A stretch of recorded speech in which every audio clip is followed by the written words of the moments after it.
If your students can memorize vocabulary words for a quiz, but they can't actually use those words in discussion or writing, the problem isn't necessarily your students. It's possible it's the way the vocabulary is being taught. So today I'm going to show you a great vocabulary activity that gets students talking, thinking, and actually using words, but without worksheets and without adding more to your prep plate.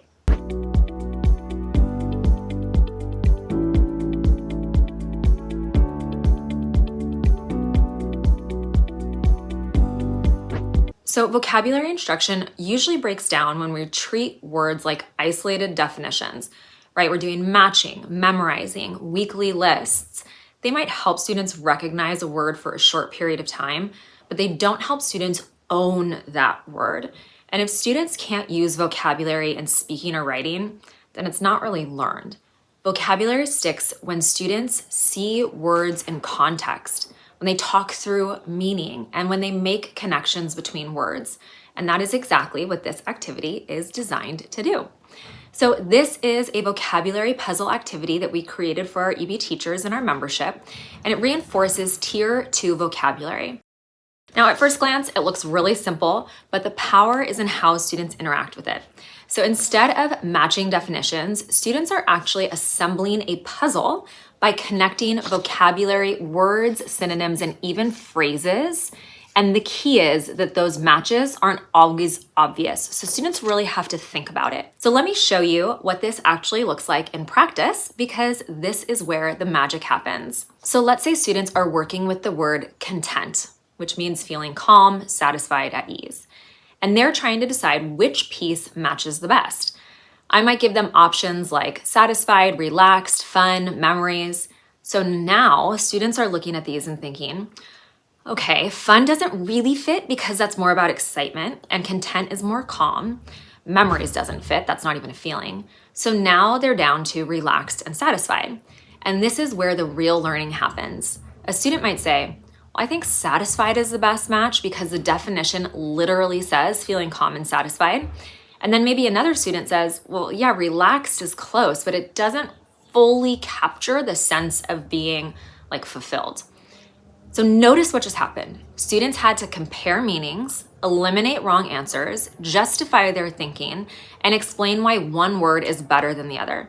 That is vocabulary development, not memorization. So let's look at another example. We're looking at the word venture, to go somewhere new or unfamiliar.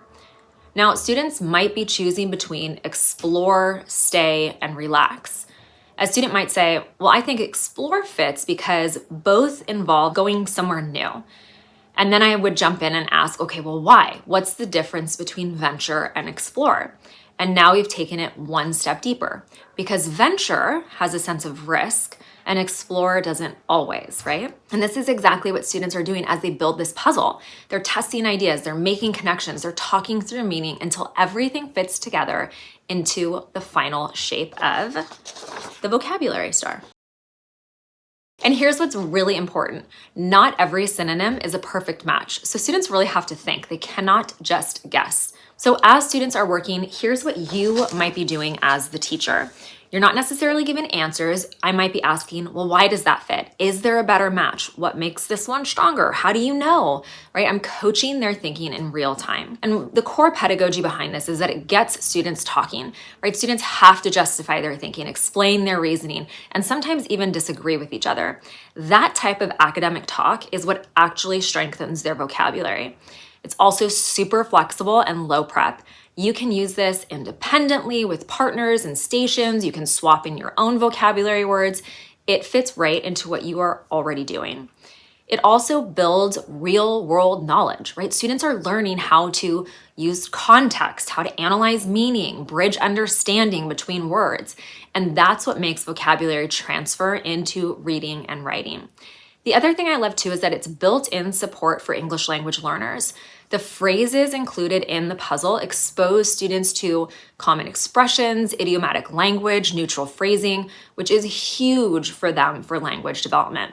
So if you want to take this further, you can actually have students write a short 3 to 5 sentence story using as many of the vocabulary words as possible. So now vocabulary moves from recognition to production and writing, and that's where real learning happens. So when this is working well, you're gonna hear students saying things like, well, that doesn't fit, this one works better, wait, but that word has a slightly different meaning.